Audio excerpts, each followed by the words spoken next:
Faltando solo 3 días para culminar el 2023, varios exoficiales del régimen castrista cubano dirigieron una comunicación desde el exilio a todos sus excompañeros de las Fuerzas Armadas cubanas. Pero ¿quién mejor para decir la verdad sobre lo que significa el régimen cubano sino los propios exoficiales que pertenecieron a la máquina de mentir y de opresión más grande de América Latina?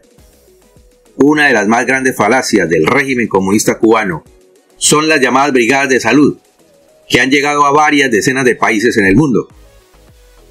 Quédate entonces muy atento, porque vamos a exponer las verdaderas intenciones del régimen de La Habana con sus supuestas brigadas de salud. Te contamos lo que nadie está diciendo, por eso te invitamos a quedarte con nosotros hasta que finalice el informe, para que puedas sacar tus propias conclusiones y no esperes a que alguien más te lo cuente. Si no te has suscrito a nuestro canal todavía, y si te gustan esta clase de informes, te invitamos a que lo hagas ahora, que te suscribas en este momento y actives la campanita de las notificaciones para que no te pierdas nuestras próximas publicaciones. Igualmente, puedes seguir apoyándonos y haciendo tus donaciones para el mantenimiento del canal a través del icono del corazoncito que está en la parte inferior de este video. Y muchas gracias de antemano a todos nuestros queridos donantes. No olviden que su apoyo y sus donaciones nos ayudan a mantenerlos oportunamente bien informados. Iniciamos con el desarrollo de este importante informe. Las brigadas médicas cubanas nacieron con el ánimo de venderle al mundo que el régimen comunista no era lo que decían los disidentes en el exilio que vivían en la Florida y lo que decía el gobierno de los Estados Unidos. Había que trabajar para lavarle la cara a la revolución de Fidel Castro, que en ese momento se disponía a exportar la revolución a toda América Latina, con el apoyo de Moscú, obviamente.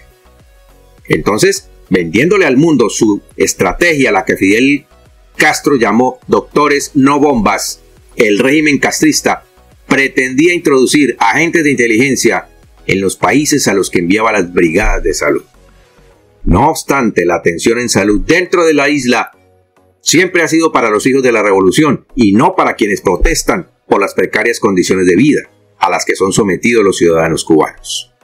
A medida que se acercaba el 65º aniversario de la Revolución Cubana, este 1 de enero de 2024, un grupo de exoficiales cubanos influyentes que durante mucho tiempo se han opuesto al régimen comunista, se expresaron para plantear sus preocupaciones.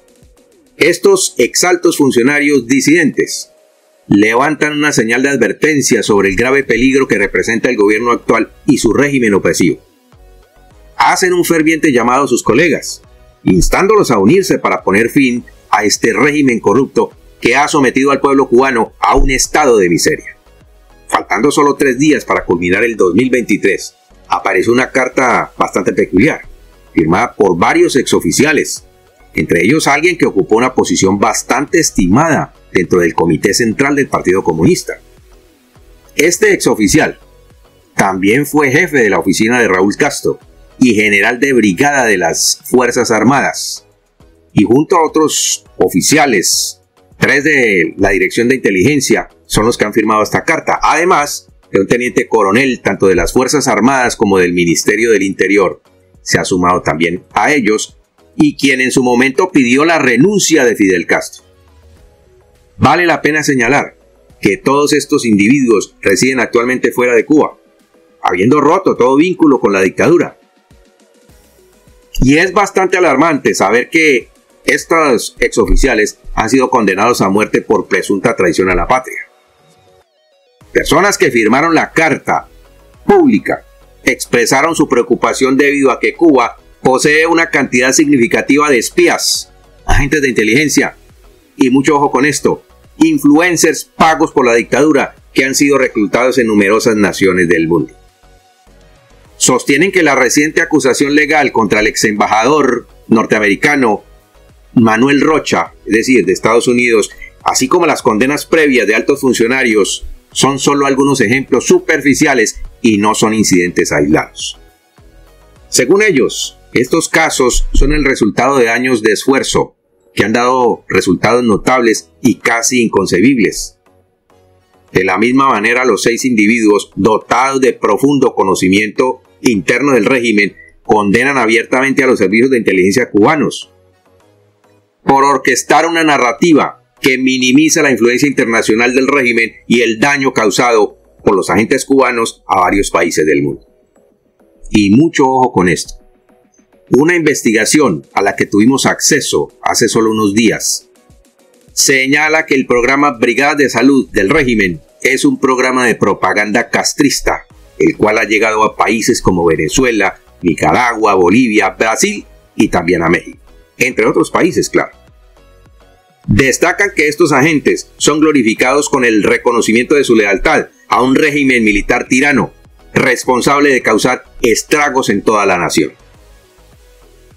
La dictadura cubana cayó a niveles indescriptibles en sus esfuerzos por reprimir la disidencia, separando a los disidentes de sus propios hijos, y opera como un malévolo aparato de represión. Los conocidos desertores recomiendan encarecidamente a los gobiernos democráticos de América Latina que asignen suficientes recursos, presupuesto de contrainteligencia para neutralizar eficazmente las actividades de los servicios de inteligencia cubanos. También sugieren que los gobiernos deberían monitorear muy de cerca el proceso de acreditación de los diplomáticos cubanos, mejorar la evaluación de las autorizaciones de seguridad y capacitar adecuadamente a los funcionarios gubernamentales, además de crear conciencia sobre las tácticas de vigilancia, chantaje y reclutamiento empleadas por los servicios cubanos. Además, instan al gobierno de los Estados Unidos a evaluar exhaustivamente el impacto de la extensa carrera de Manuel Rocha como agente y espía cubano. Por último, estos exoficiales cubanos alientan a sus antiguos colegas a seguir sus pasos y a liberarse de las cadenas de la dictadura, esforzándose por establecer una democracia genuina, en la que el pueblo tenga la libertad de formar la sociedad próspera que realmente merece. La carta, entre otras cosas, dice: al conmemorar el 65º aniversario de la Revolución del 1 de enero, instamos a las Fuerzas Armadas, al Ministerio del Interior, al Partido Comunista y a los funcionarios del gobierno a enfrentar con valentía sus miedos. Es hora de poner fin a la dictadura opresiva que oprime a nuestro pueblo de la mano de otros adversarios de la libertad. Hemos experimentado personalmente cómo el régimen los vigila, los degrada y los manipula. Así como nos liberamos de nuestras cadenas, ahora es su responsabilidad asumir la tarea fundamental de establecer un sistema arraigado en la justicia y la libertad. Solo así podrán asegurar un futuro de liberación para sus propias familias y para innumerables generaciones de cubanos. No debemos permitir que modificaciones engañosas defiendan las ventajas de la poderosa clase dominante cubana bajo diferentes disfraces. La transformación fundamental que es necesario defender y proteger es un cambio hacia un sistema de gobierno con múltiples partidos políticos que reestructurará fundamentalmente tanto la economía como las instituciones del gobierno. Es imperativo que el gobierno reclame su autoridad para construir la sociedad próspera que realmente merece. La perspectiva de los exoficiales se expresa en esta carta, que está firmada por Orlando Brito, José Cohen, Rafael del Pino, Enrique García, Alcibiades Hidalgo y Máximo Omar Ruiz. Además, la carta proporciona una breve información biográfica sobre cada firmante y destaca cuándo se vieron obligados a huir del opresivo régimen cubano. Y mientras el régimen exporta su estrategia de múltiples propósitos, es decir, su herramienta de propaganda comunista, Brigadas de Salud, arremete contra los disidentes dentro de la isla, que se ven sometidos a la falta de atención médica y a enfrentar el desprecio por sus vidas. Y tenemos un ejemplo para demostrarte que la salud es lo que menos le importa al régimen comunista. Una mujer llamada Díaz Niurka, con un profundo anhelo de haber tenido más, solo ha sido bendecida con un hijo biológico. Su hijo, desafortunadamente, hace varios meses tuvo que abandonar su tierra natal a regañadientes debido a las crecientes amenazas impuestas por el opresivo régimen cubano a su amado hijo, que se había convertido en una ayuda indispensable para ella. Este joven ha soportado el dolor y el sufrimiento inconmensurables, como lo aclaró su devota madre. En el año 2012, cuando apenas tenía 9 años, pasó por la terrible experiencia de presenciar cómo su progenitora era confinada dentro de los muros de la prisión, durante una asombrosa duración de 18 meses. Posteriormente también luchó contra un formidable adversario del osteosarcoma parodonctal o cáncer de huesos, y tuvo que someterse a una serie de agotadores tratamientos de quimioterapia. Declara apasionadamente esta mujer: me vi obligada a separarme de mi hijo. La experiencia fue realmente terrible, dice ella. Suspira y reconoce que estas son las experiencias lamentables que se pueden vivir en Cuba. Explica que dejar a su hijo, que saliera de Cuba, no fue una decisión que tomó voluntariamente, sino más bien fue el resultado de la coerción del régimen opresivo. Su conducta como crítica del régimen la llevó a prisión, y lo que la separó de su joven hijo enfermo de cáncer fue simplemente abogar por una mejor atención médica para él, es decir, para su propio hijo. A medida que la salud se deterioraba, la salud del joven, debido a una atención médica inadecuada, ella se vio obligada a visitar las oficinas gubernamentales y a expresar sus quejas delante de los funcionarios. Y en medio de todo esto, ella quedó embarazada de cuatrillizos. Expresó su frustración en las redes sociales, enfatizando la falta de apoyo que recibió. Y está muy claro que su enfado era válido. No solo no tuvo acceso a los medicamentos necesarios para su hipertensión, sino que el gobierno cubano también tomó medidas drásticas en su contra. La sometieron a registros, le confiscaron sus pertenencias, incluidos sus cerdos que estaba criando para la venta y poder ganarse algún dinero, e incluso la multaron por el presunto daño ambiental, porque el régimen castrista, a quien cría y venda carne de cerdo, lo castiga, pues el gobierno es el único que puede ejercer esta actividad.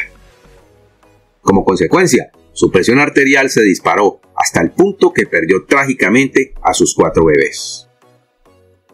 Bueno, esta es una muestra de lo que sucede en Cuba con los disidentes. Seguidamente estaremos analizando un informe de la oposición mexicana, o más bien de un grupo de analistas mexicanos que hacen la siguiente denuncia. Es sorprendente pensar la considerable suma de $8.200.000 entregada por parte del presidente Andrés Manuel López Obrador, sin motivo alguno al régimen cubano. El destino de esta considerable cantidad de dólares no fue otro que las misiones médicas cubanas en México durante la época de la pandemia. A lo largo del año 2021, aproximadamente 800 trabajadores de la salud cubanos estuvieron empleados en México, supuestamente dedicados a tareas directamente vinculadas con el combate a la implacable propagación del virus. Estos supuestos profesionales fueron aceptados por el Instituto de Salud para el Bienestar, INSABI, así como por los gobiernos de la Ciudad de México y de Veracruz. Según fuentes confiables, es evidente que el gobierno cubano recibió la asombrosa suma de $6.200.000 del gobierno de la Ciudad de México, mientras que otros $2 millones fueron otorgados por el gobierno de Veracruz, a cambio de sus servicios prestados. Los médicos y enfermeras que no cumplían con los requisitos legales para ejercer en México pudieron trabajar, gracias a un acuerdo publicado el 24 de abril de 2020 en el Diario Oficial de la Federación Mexicana. ¿Escuchaste bien esto? Estos médicos, supuestos médicos cubanos, fueron admitidos para ejercer la medicina sin cumplir con los requisitos del propio gobierno mexicano, solo porque el presidente López Obrador se le dio que tenía que dejar entrar a estos individuos a su país. Pero la preocupación más grande, y que es bastante importante, es la presencia generalizada del personal de seguridad del gobierno cubano en estos equipos médicos, según el mismo informe. Y no se debe subestimar su potencial de intervención en las comunidades. Estos misteriosos individuos llegaron, por ejemplo, a la Venezuela de Hugo Chávez a través de las misiones médicas cubanas. Como recoge un artículo del 2014 publicado en el diario El País, todo empezó con un pequeño grupo de agentes que llegaron a finales de los 90. Ahora, después de 3 décadas, miles de cubanos tienen el control de la administración pública venezolana. Y Colombia enfrenta este mismo fantasma. ¿Por qué? Gustavo Petro, el presidente de Colombia, planea con su reforma a la salud conformar grupos de médicos que vayan a las comunidades para hacer lo que él llama medicina preventiva. Pero lo que yo creo es que esta será la oportunidad para que entren a Colombia las brigadas de salud cubanas y por consiguiente agentes de inteligencia del régimen cubano. ¿Lo permitirán los colombianos? Esperemos que esto no ocurra por el bien de la democracia del país cafetero. Y por hoy hemos terminado nuestro informe. Nos quedamos a la espera de tus comentarios. Que Dios te bendiga y nos vemos en nuestro siguiente programa.